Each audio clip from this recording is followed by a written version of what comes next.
Robert Spencer here for Jihad Watch, a program of the David Horowitz Freedom Center and for the Center for Security Policy. Rabbi Howard Jaffe of Temple Isaiah in Lexington, Massachusetts, recently illustrated how futile and self-defeating efforts at interfaith dialogue are all too often. When he invited the Foxes into his henhouse, he staged an event entitled Out of Many, One, featuring Nadeem Mazen of the Council on American-Islamic Relations, CAIR, Stephanie Marzouk of the Muslim Justice League, MJL, and Naseredden of the Islamic Society of Boston Cultural Center, ISBCC. Now, CAIR, of course, is hardly a trustworthy partner for dialogue. It was named an unindicted co-conspirator in a Hamas terror funding case. CAIR officials have repeatedly refused to denounce Hamas and Hezbollah as terrorist groups. Several former CAIR officials have been convicted of various crimes related to jihad terror. CAIR's co-founder and longtime board chairman Omar Ahmad, as well as its chief spokesman Ibrahim Hooper, have made Islamic supremacist statements about how Islamic law should be imposed in the U.S. Ahmed denies this, but the original reporter stands by her story. CAIR chapters repeatedly and frequently distribute pamphlets telling Muslims not to cooperate with law enforcement. CAIR has opposed virtually every anti-terror measure that has ever been proposed or implemented and has been declared a terror organization by the United Arab Emirates. A CAIR operative recently called for the overthrow of the U.S. government. Rabbi Jaffe, not surprisingly, did not inform his congregation about any of that at his Out of Many One event. Not only that, but he allowed two of the speakers to call for donations to CAIR and other Muslim organizations. Go out and donate to any Muslim organization. ISBCC, CAIR, Jetpack, Muslim Justice League. Come on, donate to us, said Mazen from CAIR, who added, my project this year is I have to raise $1 million. Don't send clothes, send money. I'm not afraid to say it anymore. Nor were the Muslim speakers afraid actively to mislead their audience.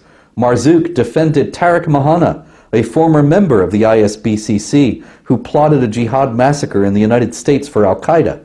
Mazen claimed, of course, 0% of Muslims are doing violence in the greater Boston area. I would argue that 0% of Muslims are doing violence in America at large.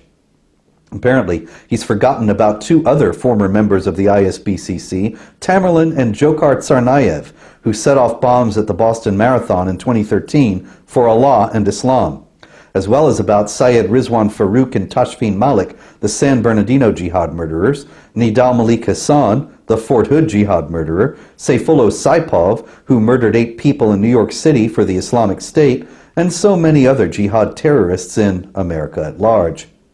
Mazen was not through deceiving the audience, however. He also said that it turns out that CAIR isn't Muslim Brotherhood. I mean, the Muslim Brotherhood doesn't really exist in this country. There's no political Islam.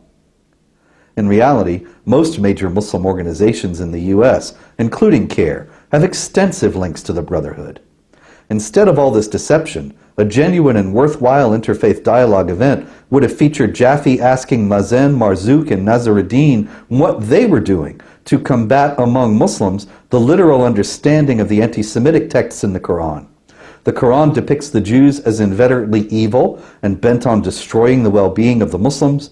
They are the strongest of all people in enmity toward the Muslims. They fabricate things and falsely ascribe them to Allah. They claim that Allah's power is limited. They love to listen to lies. They disobey Allah and never observe His commands. They are disputing and quarreling, hiding the truth and misleading people, staging rebellion against the prophets and rejecting their guidance, being hypocritical, giving preference to their own interests over the teachings of Muhammad, wishing evil for people and trying to mislead them, feeling pain when others are happy or fortunate, being arrogant about their being Allah's beloved people, devouring people's wealth by subterfuge, slandering the true religion, and being cursed by Allah, killing the prophets, being merciless and heartless, never keeping their promises or fulfilling their word, being unrestrained in committing sins, being cowardly, miserly, transformed into apes and pigs for breaking the Sabbath, and more. They are under Allah's curse, and Muslims should wage war against them and subjugate them under Islamic hegemony. But had he been aware of all those Quranic texts at all, Rabbi Jaffe would not have dared upset the general feeling of goodwill by bringing them up. and yet they're still right there in the Quran, and Muslims are still acting upon them, aided by the naive fatuity of non-Muslims such as CAIR's Rabbi, Howard Jaffe. The Out of Many One event represents a moral myopia of catastrophic proportions. I'm Robert Spencer.